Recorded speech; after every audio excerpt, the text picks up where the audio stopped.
This is Devin with the Cage Rage podcast, and this is a CRP Minute, and this is going to be on why the UFC needs Johnny Walker to be successful. This weekend on the prelims of UFC 235 on ESPN, Johnny Walker will return for his first fight in the UFC against a ranked opponent. He's fighting Misha Cirkunov, who is ranked number 14 on the contender list for the UFC. Walker is currently ranked number 15. Johnny Walker's been getting a lot of attention due to his quick knockouts coming from the Dana White Contender Series and his first two UFC fights. All three were first-round knockouts, his latest being in less than 20 seconds. He has the name, he has the personality, and he has the style, and he's backing it up with quick, exciting knockouts.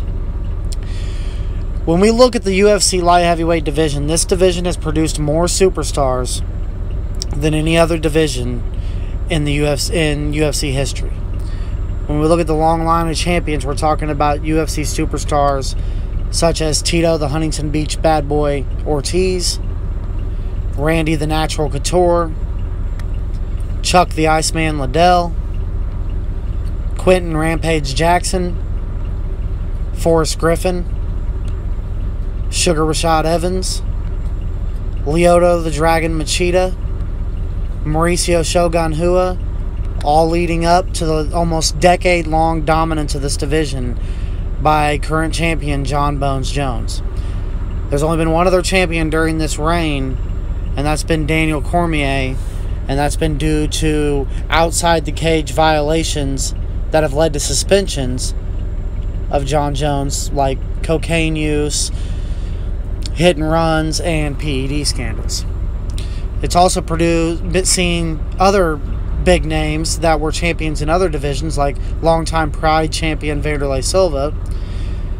We've seen Dan Henderson in this division, MMA great, Anthony Rumble Johnson, and Alexander Gustafsson.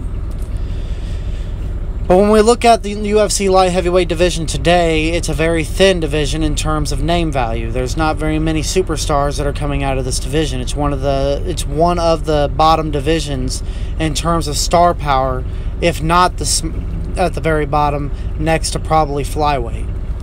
Flyweight, heavyweight, and light heavyweight are definitely the most uninteresting divisions at the moment. And you've got a young guy like Anthony Smith, who is really a pretty cool comeback story that's coming up to fight Jones this weekend at UFC 235 in the main event. But he's almost a plus 1,000 underdog. And you got Thiago Santos with a big win over the weekend over Jan Blachowicz, going to jump into the top 5 and has brought some life to this division. But he would probably be about the same level of an underdog against the current champ. So there's no real feared contender, especially considering that Alexander Gustafsson, who was the obvious biggest threat to Jones, just lost his second fight to Jones, and Daniel Cormier has moved up to heavyweight, where he's become the UFC heavyweight champion, and he's already lost 2 fights to Jones. So a fresh face for a fresh contender for Jones is what the UFC needs. Well, along comes Johnny Walker, who, as I mentioned earlier, is pulling off very exciting wins. He's got a great personality and a great name, but he's a little green and unproven at this point. We haven't seen too much of him. Quick knockouts don't really tell us that much, and we haven't seen him against any ranked opponents until this weekend, and we're still talking bottom 15. The jury is still out on Johnny Walker, but one thing is for sure, he so far has showed that he's exactly what the UFC needs.